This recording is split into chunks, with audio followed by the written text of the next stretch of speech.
Nous vous invitons à vous abonner si ce n'est pas encore fait, à activer la cloche pour être au courant de nos prochaines vidéos, à nous suivre sur nos réseaux Facebook, Instagram, adventiste.mq. Bon visionnage et prenez soin de vous.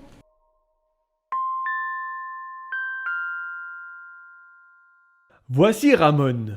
Ramon est un gars assez décontracté qui aime son église. Il fréquente la chorale, les explorateurs, la jeunesse, il participe à tous les niveaux. Eh bien, il s'avère que récemment, Ramon soit devenu un peu frustré parce qu'il n'a reçu aucune visite de son pasteur. Ce manque d'attention l'amène à envisager de ne pas rendre sa dîme à son église. Il préfère la donner à une œuvre de charité. Ainsi, il n'y aura aucune frustration et l'argent aidera toujours ceux dans le besoin. Tout cela semble raisonnable, n'est-ce pas? Mais voyons ce que nous dit la Bible à ce propos. Dans Deutéronome 12, 5 et 6, le Seigneur dit clairement où nous devrions apporter nos dîmes et nos offrandes. 5. Vous irez l'adorer seulement dans le lieu qu'il choisira, sur le territoire de vos tribus, pour y demeurer et y manifester sa présence. 6. C'est là que vous apporterez vos sacrifices complets et vos sacrifices de communion, la partie réservée de vos récoltes, vos dons volontaires, les offrandes présentées de manière spontanée ou pour accomplir un vœu, ainsi que les premiers-nés de vos troupeaux de bœufs, de moutons et de chèvres. Puis, il le dit encore plus clairement, vous n'adorerez plus le Seigneur comme nous le faisons ici aujourd'hui, où chacun agit selon ce qui lui semble bon. C'est le principe de la maison du trésor. C'est un concept qui est aussi adopté par le Nouveau Testament, comme nous le voyons dans 1 Corinthiens 9, verset 13. Vous savez sûrement que ceux qui sont en fonction dans le temple reçoivent leur nourriture du temple, et que ceux qui présentent les sacrifices sur l'autel reçoivent leur part de ces sacrifices. Finalement, le Seigneur dit de manière explicite où nous devrions donner nos dîmes et nos offrandes, et il nous fait même une promesse spéciale. Apportez donc réellement tout ce que vous devez dans mon temple pour qu'il y ait toujours de la nourriture en réserve. Vous pouvez me mettre à l'épreuve à ce sujet, moi, le Seigneur de l'univers. Vous verrez bien que j'ouvrirai pour vous les vannes du ciel et que je vous comblerai de bienfaits. Parfois, nous sommes tentés de suivre nos propres désirs pour des raisons qui nous semblent valables. Mais le Seigneur nous invite aujourd'hui à suivre entièrement son plan. Faisons-lui confiance et apportons nos dîmes et nos offrandes là où il nous le demande. Mettons nos désirs en dernier et Dieu en premier.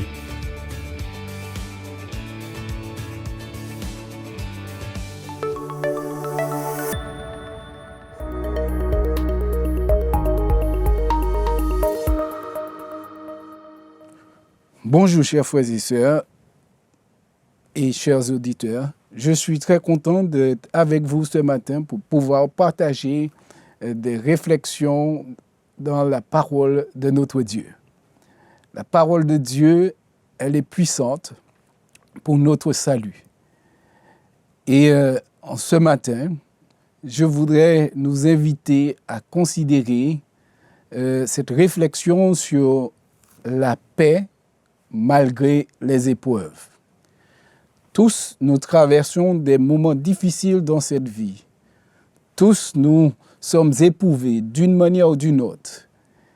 Et nous réagissons tous différemment face à ces épreuves. Mais l'épreuve, en réalité, toutes les épreuves que Dieu permet, c'est pour notre bien. L'épreuve a un côté sanctifiant. Donc si nous persévérons, que nous tenons bon au travers de cette épreuve, nous en sortons toujours enrichis et plus forts dans notre foi. Alors, notre réflexion est tirée du livre de Romains, chapitre 5. Et nous allons lire les versets 1 à 11. Il nous est dit, « Étant donc justifiés par la foi, nous avons la paix avec Dieu, par notre Seigneur Jésus-Christ. » Donc, ici, dès le départ, l'apôtre Paul nous donne une bonne nouvelle. Il nous dit que nous sommes justifiés par la foi. Remarquons bien que nous ne pouvons pas nous justifier. Nous ne sommes pas justifiés par nous-mêmes, mais nous sommes justifiés par la foi dans le fait que nous avons cette paix avec Dieu, mais cette paix, nous l'avons uniquement par notre Seigneur Jésus-Christ. C'est-à-dire Jésus qui a donné sa vie sur la croix du Calvaire. Il a payé le prix du péché parce que nous étions tous condamnés. Mais Romains chapitre 8, verset 1 nous dit il n'y a plus de condamnation pour ceux qui sont en Jésus-Christ. Savoir que nous ne sommes plus condamnés lorsque notre vie est cachée en Jésus, cela doit apporter la paix. Et ce n'est pas n'importe quelle paix. C'est la paix qui nous accompagne au travers de toutes les épreuves. Car l'une des choses que l'épreuve peut faire, c'est de nous déstabiliser, enlever notre paix. Et lorsque nous n'avons plus la paix, nous sommes troublés, perturbés. Mais lorsque Jésus nous donne sa paix, nous pouvons traverser n'importe quelle épreuve par sa grâce. Donc l'apôtre Paul nous dit que nous sommes justifiés par la foi. En acceptant Jésus comme notre Seigneur et Sauveur, il nous justifie. Et en même temps, il nous donne la paix. Nous avons la paix avec Dieu. Et il nous est dit à qui nous devons d'avoir eu par la foi accès à cette grâce, dans laquelle nous demeurons fermes. Donc nous n'avons pas accès à cette grâce par nous-mêmes. Nous avons accès à cette grâce par Jésus. Et il est dit que nous lui devons quelque chose, parce qu'il a payé la dette. Mais lorsqu'il dit que nous lui devons, qu'est-ce que nous devons au Seigneur? Sinon, de l'accepter comme notre Seigneur et Sauveur et de l'adorer. Parce qu'il mérite notre adoration. Par rapport à tout ce qu'il a fait, tout ce qu'il a subi, tout ce qu'il a enduré pour que nous ayons cette paix avec Dieu. L'apôtre Paul continue en nous disant « dans laquelle nous demeurons fermes et nous nous glorifions dans l'espérance de la gloire de Dieu. » D'accord? Donc, si nous sommes appelés à ne pas nous glorifier, mais nous pouvons nous glorifier dans l'espérance de la gloire de Dieu. C'est une chose extraordinaire de penser à tout ce que Dieu a fait pour nous, de penser au salut qu'il nous offre, de penser à un jour nous serons dans son royaume. Eh bien, c'est un sujet de joie. Et donc, nous pouvons louer le Seigneur, nous pouvons le glorifier, l'exalter, parce que sa parole est sûre. Ce qu'il a dit, il l'accomplit. Et si nous l'acceptons et que nous demeurons dans cette foi, nous sommes sûrs d'être avec lui pour toujours. Cela doit nous apporter la paix, parce qu'il est dit, bien plus, nous nous glorifions même des afflictions, sachant que l'affliction produit la persévérance, la victoire dans l'épreuve, et cette victoire, l'espérance. D'accord? Donc l'apôtre Paul dit que avec la paix de Dieu, nous pouvons nous glorifier même dans les afflictions. Donc les épreuves seront là, mais les épreuves ne vont pas nous faire nous taire.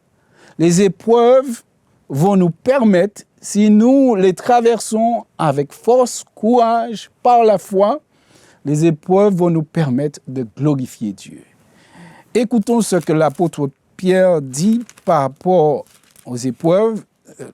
J'ai dit l'apôtre Paul, mais c'est Pierre, mais c'est plutôt Écoutons ce que nous dit l'apôtre Jacques. Dans Jacques chapitre 1, verset 2, il est dit « Mes frères, regardez comme un sujet de joie complète les diverses épreuves auxquelles vous pouvez être exposés, sachant que l'épreuve de votre foi produit la patience. » Donc l'apôtre Jacques nous dit de regarder comme un sujet de joie les épreuves que nous pouvons traverser. Parce que l'épreuve produit la patience. Dieu est amour et il ne permettra pas que nous soyons tentés au-delà de nos forces. Nous pouvons lui faire confiance, sachant que toute chose concourt au bien de ceux qui aiment Dieu. Verset 12 du chapitre 1 de l'épître de Jacques nous dit « Heureux l'homme qui supporte patiemment la tentation, car après avoir été éprouvé, il recevra la couronne de vie que le Seigneur a promise à ceux qui l'aiment. » Donc, chers frères et sœurs, l'épreuve est là. C'est sûr que lorsque nous traversons l'épreuve, ce n'est pas toujours un moment réjouissant. Mais lorsque nous avons traversé cette épreuve et que nous en sortons grandis, enrichis, nous pouvons avoir la joie de louer Dieu, d'avoir fortifié notre foi, d'avoir affermi notre foi.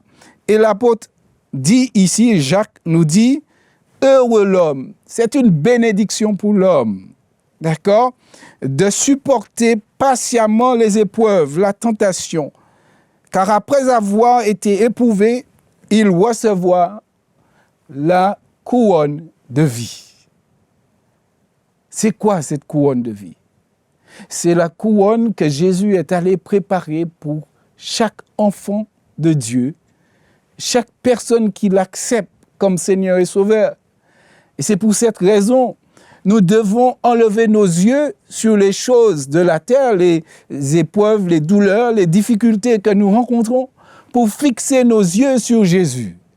Parce qu'il promet de revenir bientôt nous chercher. Et là, nous recevons la couronne.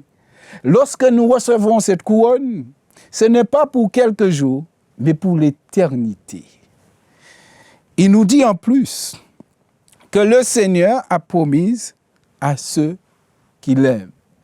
Tous ceux qui aiment et qui acceptent Jésus et qui traversent des épreuves, eh bien, recevront la bénédiction de la couronne de vie et pourront se réjouir et considérer chaque épreuve comme un sujet de joie complète. Voyez, cela ne vient pas de nous-mêmes, cela vient de Dieu, de la force que Dieu nous donne, le Saint-Esprit qu'il nous donne, qui nous aide à traverser toutes les épreuves. Revenons dans Romains chapitre 5, où il est dit que,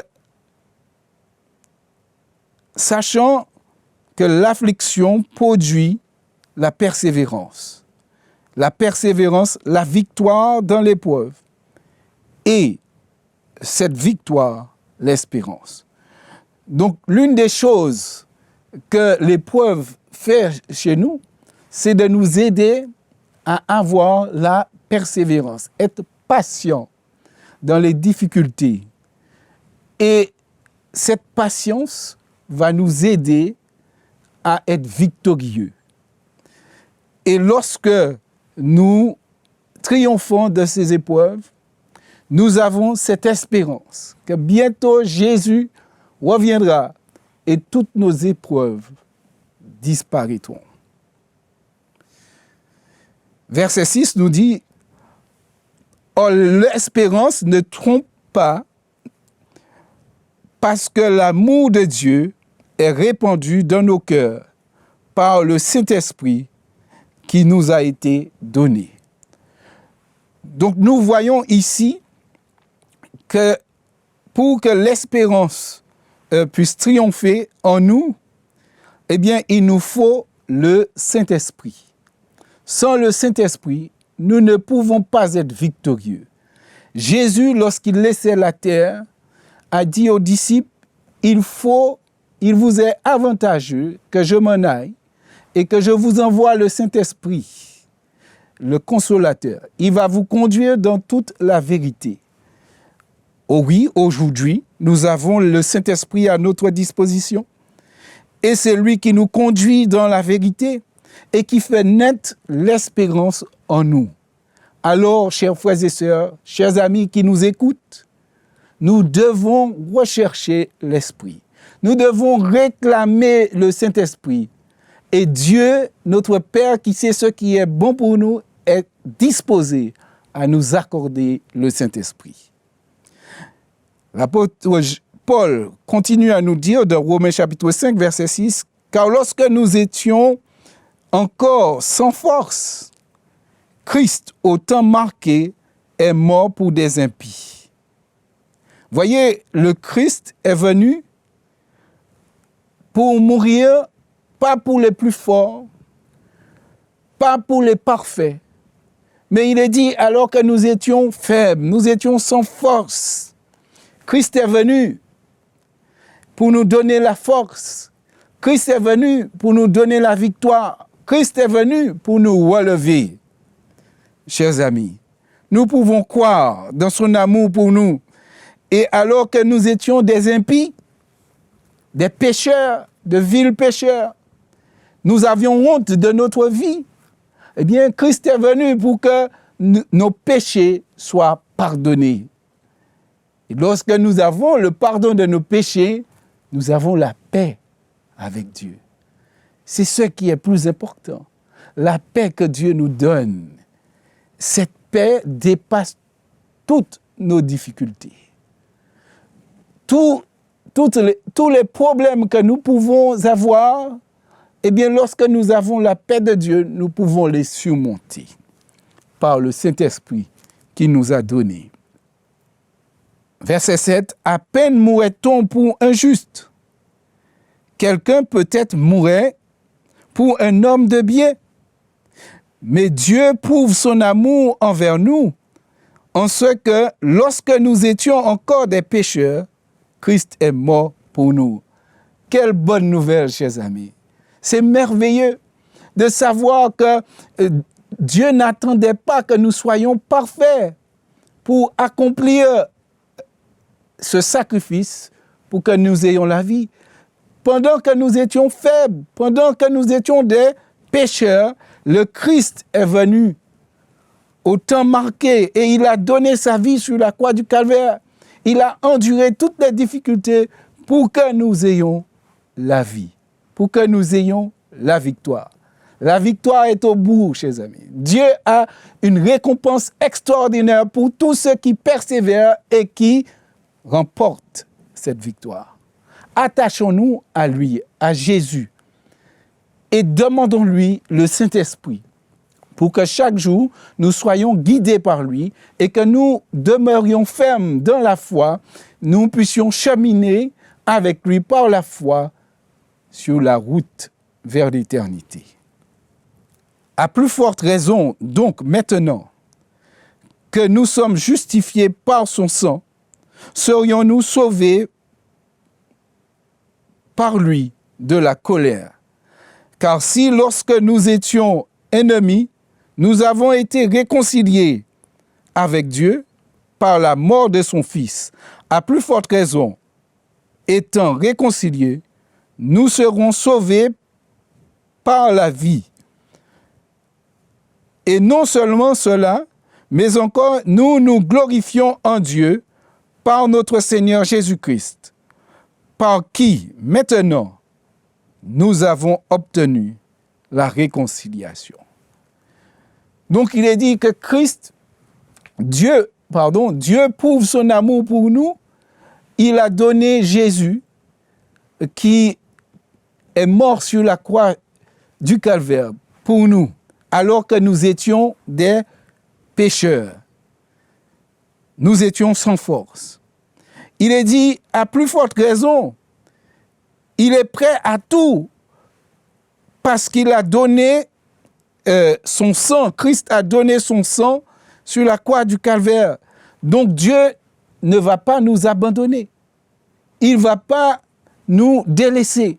Nous pouvons croire que quelles que soient les épreuves que nous traversons, il est là.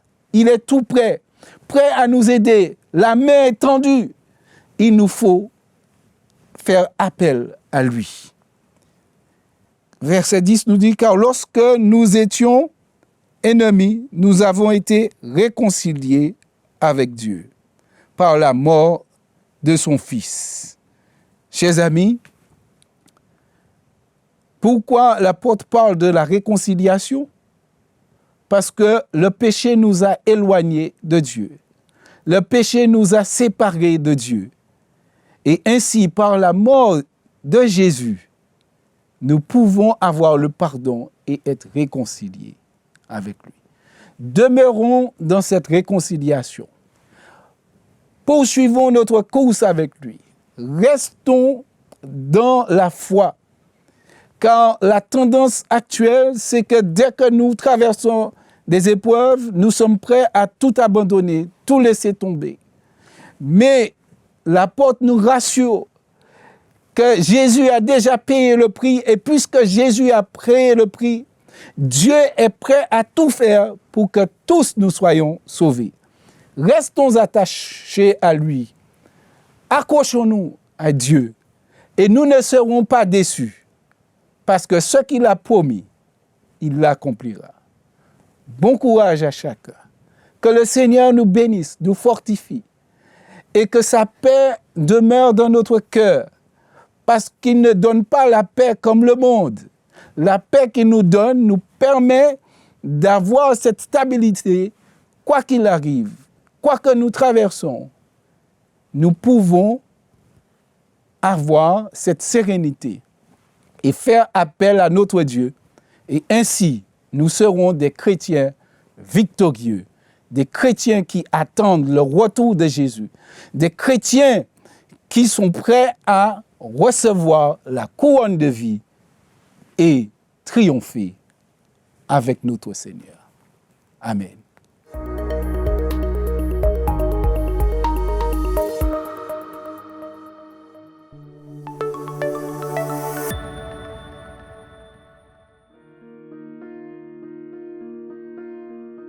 Vous avez besoin d'aide.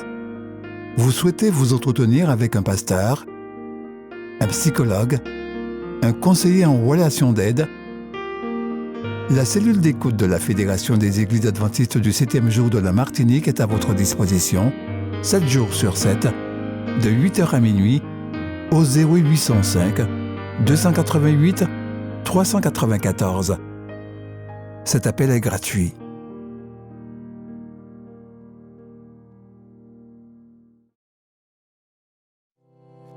Le département des publications de la Fédération des Églises adventistes de la Martinique vous présente du 1er au 31 mai 2022 le mois du livre avec le livre Ultime Espérance.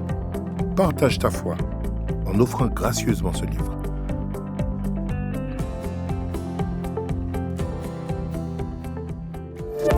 N'oubliez pas de vous abonner si ce n'est pas encore fait, de liker et de partager avec vos amis si cela vous a plu. À bientôt pour une prochaine vidéo.